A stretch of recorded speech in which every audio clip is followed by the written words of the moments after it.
বেআইনি বালি পাথর চুরি অব্যাহত। ডুয়ার্সের গয়ের কাটার আংরাভাষা নদীর সেতুর পাশ থেকেই চলছে এই পাথর লুট। পাথর চুরিতে বিজেপির নিশানায় শাসক দল। বালি পাথর চুরি চলছে। মুখ্যমন্ত্রীর কড়া হুঁশিয়ারির পরেও অব্যাহত নদীগর্ভ থেকে বেআইনি পাথর চুরি। কলকাতা টিভির ক্যামেরায় ধরা পড়ল নদী থেকে প্রকাশ্যে পাথর চুরির ছবি।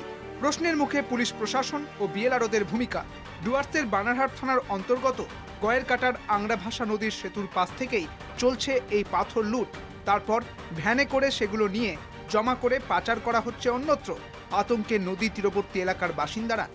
এই আংরাভাষা নদী বর্তমান সময় শান্ত থাকলেও বর্ষায় নেয় ভয়ঙ্কর রূপ।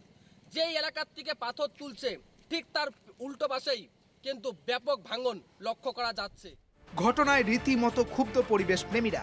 প্রশাসনের নজর কোন দিকে আমাদের জানা নেই, বারংবার বিভিন্ন জায়গায় আমরা বলার পরেও এই জিনিসগুলো হয়ে যাচ্ছে। এগুলো প্রশাসনের দ্রুত দেখা উচিত।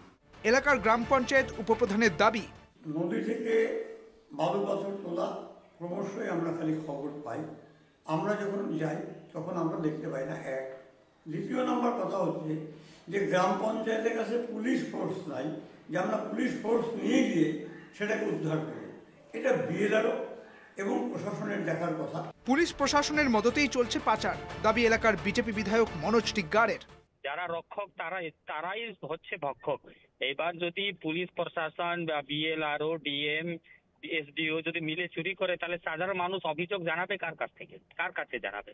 পরিবেশ যেটা আছে ভারসাম্য, এটা নিয়ে কারো চিন্তা ভাবনা নেই, শুধু টাকা চাই, টাকা ছাড়া কিছু না। সেই জন্য সমস্ত প্রাকৃতিক জিনিসগুলো চুরি করে বিক্রি করে দিচ্ছে। আগামী দিন মানে ডুয়ার্সের ভবিষ্যৎ অন্ধকারে আছে দেখবে। প্রশ্ন উঠছে, তাহলে কি পুলিশের মদতেই চলছে এই লুট? না হলে পুলিশ অভিযান চালানোর খবর কি করে পাথর চোরেদের কাছে পৌঁছে যাচ্ছে? তবে কি শস্যের মধ্যেই রয়েছে ভূত? এখন দেখার বিষয় কতদিন এভাবে নদী থেকে অবৈধ পাচার চলে। গয়ের কাটা থেকে শুভজিৎ দেবনাথ, কলকাতা টিভি।